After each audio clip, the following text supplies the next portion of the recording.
This is the Engines of Our Ingenuity, made possible by the Friends of KUHF Houston. Today, the present helps us to understand the past. The University of Houston's College of Engineering presents this series about the machines that make our civilization run and the people whose ingenuity created them. Historian Lewis Hunter looks for Robert Fulton's legacy. We tell children that Fulton invented the steamboat when, in fact, many people built steamboats before him. At the same time, we forget Fulton's contributions to steamboat travel on the Mississippi. Yet there, he's overshadowed by Henry Shreve, whose namesake is Shreveport, Louisiana. Fulton went to New Orleans in 1811 to make steamboats for our central river system. He built them the way people had always built ships, with deep hulls and keels.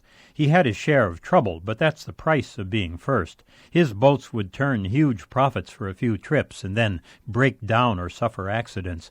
Fulton started Mississippi riverboat traffic, and then he died only 4 years later.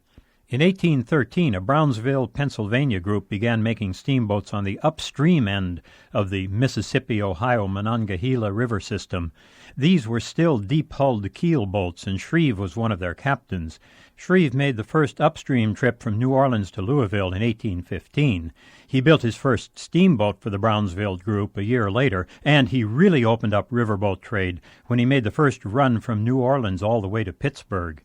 The town named Shreveport, by the way, lies far up the Red River, not the Mississippi. That's because long after he'd become the major riverboat builder, Shreve took on the job of clearing a vast natural log jam which had, for centuries, plugged a 140-mile stretch of the Red River, and he's honored for doing so.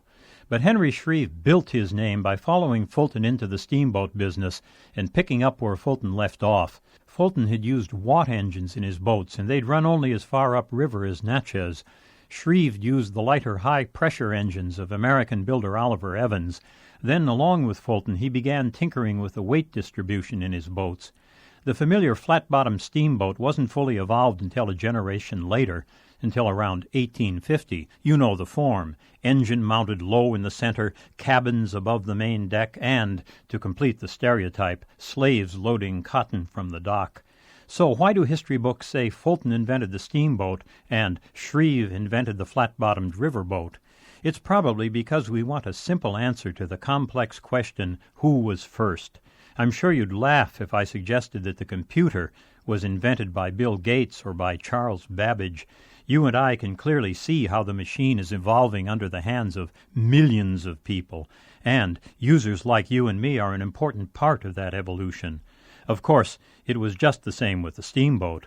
It was the same with the electric light and the telegraph, and, I suppose, it was even so when we first learned to carry the warmth of fire into our caves.